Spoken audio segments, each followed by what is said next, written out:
choisi d'organiser cette journée autour de la reproduction après 40 ans, de la fertilité à la grossesse et aux complications de la grossesse.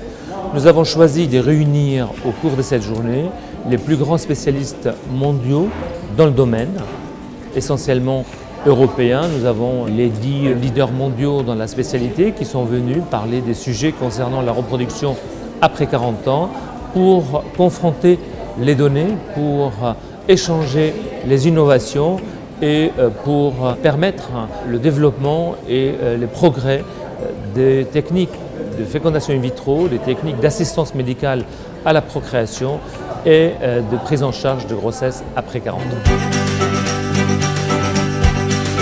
C'est important aujourd'hui de venir ici parce que ces questions-là sont d'actualité.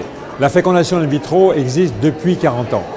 La première naissance par fécondation in vitro a donné la vie à un enfant qui s'appelle Louis Brown. Et depuis, la fécondation in vitro a fait d'extraordinaires progrès. Au départ, la fécondation in vitro était pour les femmes dont les trompes étaient obstruées. Et aujourd'hui, on utilise la fécondation in vitro également pour les facteurs masculins, quand le sperme est de mauvaise qualité. On utilise la fécondation in vitro également pour le don d'ovocytes et des tas d'autres raisons. En fait, la fécondation in vitro aujourd'hui est l'outil ultime pour les femmes infertiles.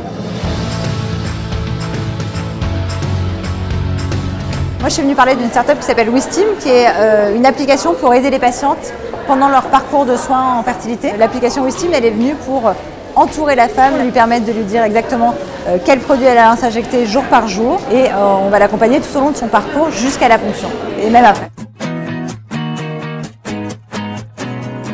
Les recherches vont tous azimuts. Elles vont du côté de la prévention, elles vont du côté de mieux connaître l'ovocyte capable de s'implanter, elles vont vers la connaissance des problèmes masculins, elles vont vers l'endomètre, le lieu de l'implantation. On travaille sur la greffe d'utérus aussi, donc ça ouvre des perspectives, mieux connaître parmi les embryons ceux qui sont capables de s'implanter et puis favoriser des traitements de stérilité qui jusqu'à là n'avaient pas d'issue, comme la stérilité d'origine utérine. Pour moi, ce qui est le plus important, c'est que un peu partout au travers de la France, des discussions aient lieu sur ces sujets bioéthiques, ce qui permet aux Français de s'approprier les règles et le débat bioéthique. 2/3 des Français sont favorables en cas d'indication médicale, ce qui montre bien que les valeurs de la France changent et je pense que c'est bien que notre société ait le courage de se poser des questions, de les affronter, même si c'est compliqué. L'enjeu demain, c'est de faire tout pour